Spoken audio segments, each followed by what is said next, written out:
हस्त मुर्दाओं में छुपा रहस्य, एक गौतम बुद्ध कथा। अध्याय 1। शमशान भूमि की ओर। श्रावस्ती के पास एक निर्जन वन था, जहां कभी कभार ही कोई भटकता। उसी वन के बीचों बीच एक प्राचीन शमशान था, जहां चिता की राख और अधजले शवों का ढेर लगा रहता। लोगों का विश्वास था कि वहां भूत प्रेतों का वास है।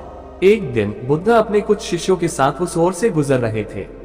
राह में उन्होंने देखा कि दो युवक सहमे हुए खड़े थे। जब बुद्ध ने उनसे कारण पूछा तो उनमें से एक ने कांपते हुए कहा, भगवान, हम शमशान में गए थे, पर वहां एक विचित्र दृश्य देखा। कुछ मुर्दों के हाथों की मुद्रा बहुत रहस्यमय थी, मानो वे कुछ कहना चाहते हो। हमें लगा कि यह कोई अपशकुन है, इसलिए भाग आए। बुद्ध मुस्कुराए और बोले, चलो हम भी देखते हैं। अध्याय 2। मुर्दों के हाथों का संकेत। बुद्ध अपने शिष्यों के साथ शमशान पहुंचे। वहां कई शव पड़े थे, कुछ जल चुके थे, कुछ अधजले और कुछ ताजा थे। उन्होंने उन युवकों द्वारा बताई गई मुद्राओं को देखा। 1. कुछ शवों के हाथ खुले हुए थे, हथेलियां आकाश की ओर। 2. कुछ की मुट्ठियां कसी हुई थीं, मानो कुछ पकड़ रखा हो। 3. कुछ की उंगलियां अधूरी मुद्रा में थीं, मानो वे कुछ इशारा कर रहे हो। शिष्य चकित थे। बुद्ध ने अपनी दृष्टि चारों ओर दौड़ाई और फिर धीरे से बोले, क्या तुम जानते हो इन मुद्राओं का क्या अर्थ है? अध्याय 3। जीवन का रहस्य। महाकाश्यप, आनंद और अन्य शिष्य ध्यान से सुनने लगे। बुद्ध ने समझाना शुरू किया। पहली मुद्रा, जिन शवों की हथेलियां आकाश की ओर थीं, वे दर्शाते हैं कि वे मृत्यु को सहजता से स्वीकार कर चुके हैं। ऐसे व्यक्ति अपने जीवन काल में दानशील, परोपकारी और सत्य के अनुयायी होते हैं। वे ये समझ चुके होते हैं कि संसार से कुछ भी साथ नहीं ले जाया जा सकता, इसलिए उनके हाथ खुले हैं। दूसरी मुद्रा, जिनकी मुट्ठियां कसी हुई थीं, वे लोभी, लालची और संग्रह प्रवृत्ति वाले लोग थे। वे जीवन भर धन, शक्ति और सांसारिक सुखों को पकड़ने में लगे रहे। मृत्यु के बाद भी उनकी आत्मा उस मोह को नहीं छोड़ पाए, इसलिए उनके हाथ कसे हुए हैं, मानो वे अभी सब कुछ थामे रखना चाहते हो। तीसरी मुद्रा, जिनकी उंगलियां अधूरी मुद्रा में थीं, वे लोग थे जो भ्रम में जीते रहे। न वे पूर्ण रूप से सत्य को स्वीकार कर पाए, न ही पूरी तरह से भौतिक सुखों से मुक्त हो सके। उनकी मृत्यु भी इसी अधूरेपन में हुई, इसलिए उनके हाथों की मुद्राएं भी अधूरी रह गईं। अध्याय 4। मृत्यु से पहले जागरूकता। शिष्य स्तब्ध थे। आनंद ने पूछा, भगवान, क्या इन मुद्राओं को देखकर हम ये समझ सकते हैं कि मनुष्य अपने जीवन के कर्मों के अनुसार मरता है? बुद्ध ने उत्तर दिया, हाँ आनंद, मृत्यु कोई आकस्मिक घटना नहीं है। ये हमारे पूरे जीवन का सार है। जिसने जीवन को प्रेम, करुणा और सत्य के साथ जिया, उसकी मृत्यु शांत होगी। जिसने जीवन भर संग्रह किया, उसे मृत्यु भी जकड़े रखेगी। जिसने अपने भीतर संशय रखा, उसकी आत्मा भी मुक्त नहीं होगी। महाकाश्यप बोले, तो क्या व्यक्ति मृत्यु से पहले ही अपनी नियति तय कर लेता है? बुद्ध ने कहा, मृत्यु केवल शरीर की समाप्ति है, आत्मा की यात्रा जारी रहती है। हर कर्म, हर विचार और हर भावना हमारी मृत्यु को भी आकार देती है। अध्याय 5। राजा का भय। श्रावस्ती के राजा प्रसेनजित को जब इस कथा का पता चला तो वह घबराया। उसने सोचा, यदि मेरी मृत्यु हुई और मेरे हाथ बंद रहे तो क्या मैं भी लालच में फंसा रहूंगा? वह बुद्ध के पास पहुंचा और पूछा, भगवान, क्या मैं अपनी मृत्यु को बदल सकता हूँ? बुद्ध बोले, राजन, मृत्यु को नहीं पर जीवन को बदल सकते हो। जैसे जीवन जियोगे वैसी ही मृत्यु होगी। यदि तुम अभी से त्याग, प्रेम और करुणा का अभ्यास करोगे तो जब मृत्यु आएगी तब तुम्हारे हाथ खुले होंगे।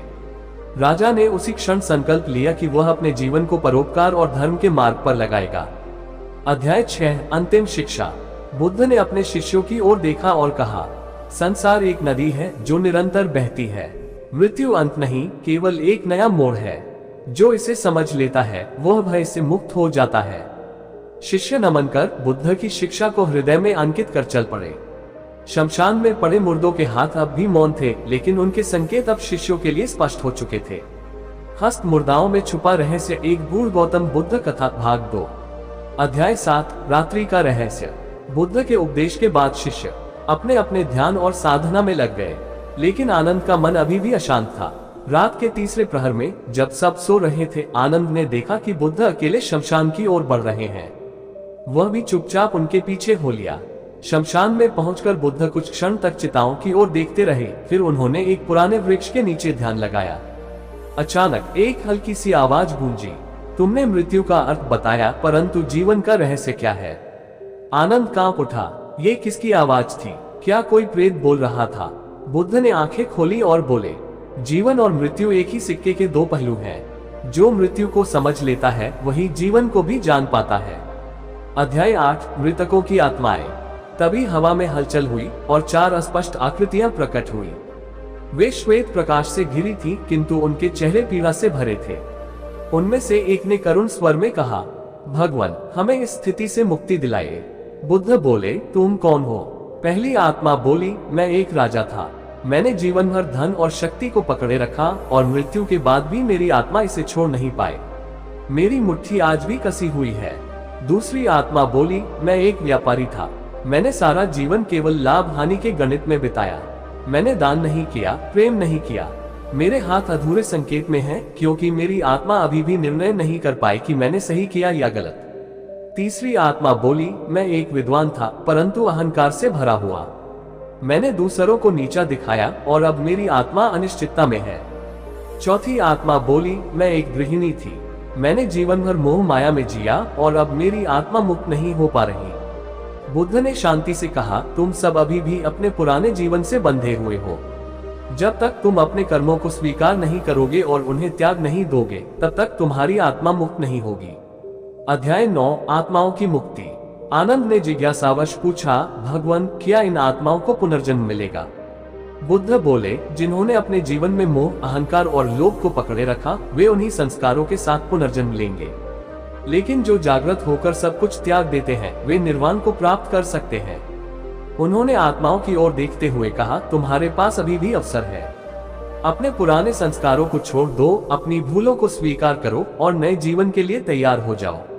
चारों आत्माओं ने सिर झुकाया। धीरे धीरे उनकी आकृतियां धुंधली होने लगी और वे प्रकाश में विलीन हो गईं। अध्याय 10, अंतिम प्रश्न।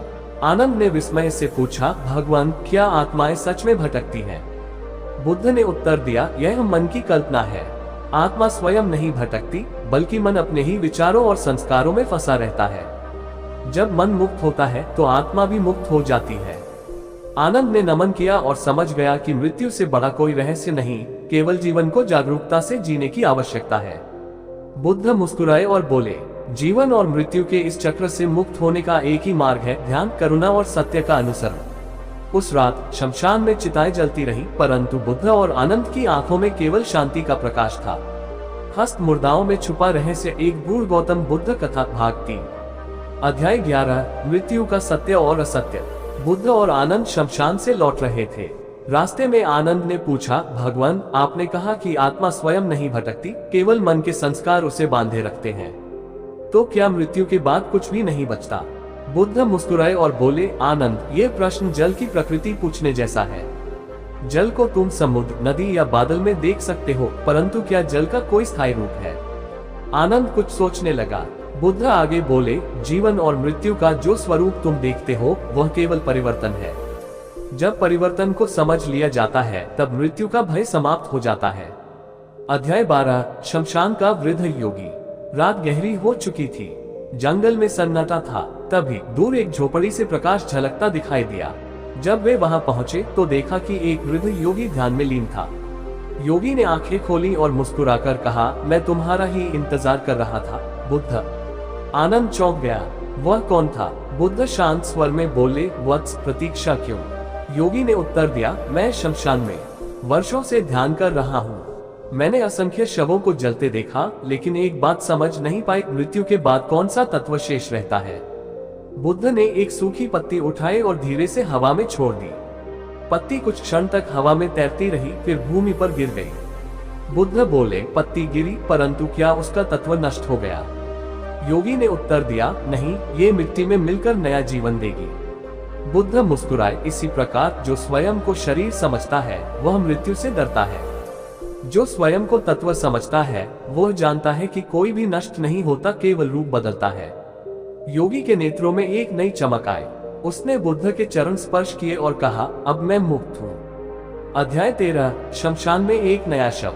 बुद्ध और आनंद अभी आगे बढ़े ही थे कि शमशान में कुछ लोगों की हलचल सुनाई दी। वे एक नया शव लाए थे। शव एक धनी व्यापारी का था, जिसकी मुट्ठियां कसी हुई थी।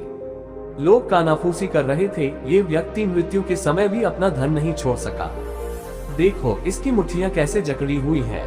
बुद्ध ने शव के हाथों को ध्यान से देखा और बोले, ये व्यक्ति जीवन भर धन को पकड़कर बैठा रहा, अब देखो मृत्यु में भी उसने अपनी मुट्ठी नहीं खोली। एक युवक ने हिम्मत करके पूछा, भगवान क्या ये व्यक्ति अगले जन्म में भी लालच के संस्कार के साथ जन्म लेगा? बुद्ध ने उत्तर दिया, यदि जल एक गड्ढे से सूखकर बादल बनता है तो क्या बादल में वही जल नहीं होगा? कर्म भी ऐसे ही नए जन्म में संचित रहते हैं। जब तक व्यक्ति अपने संस्कारों को नहीं बदलता तब तक उसका चक्र चलता रहेगा। अध्याय 14, जागरूकता की अंतिम सीख। तभी एक वृद्ध महिला रोती हुई आई और शव के चरणों में गिर पड़ी। वह व्यापारी की पत्नी थी। वह रो रोकर कह रही थी, मेरा पति धन के पीछे भागता रहा पर मुझे कभी प्रेम नहीं दिया, अब इसे इसका धन बचा सकता है क्या? बुद्ध ने उसकी ओर देखा और बोले, धन केवल साधन है, उसे जीवन का आधार मत बनाओ। प्रेम, करुणा और जागरूकता ही तुम्हारे साथ जाती है। यदि तुम्हारा पति यह समझ पाता तो आज उसकी मुट्ठियां बंद नहीं होती।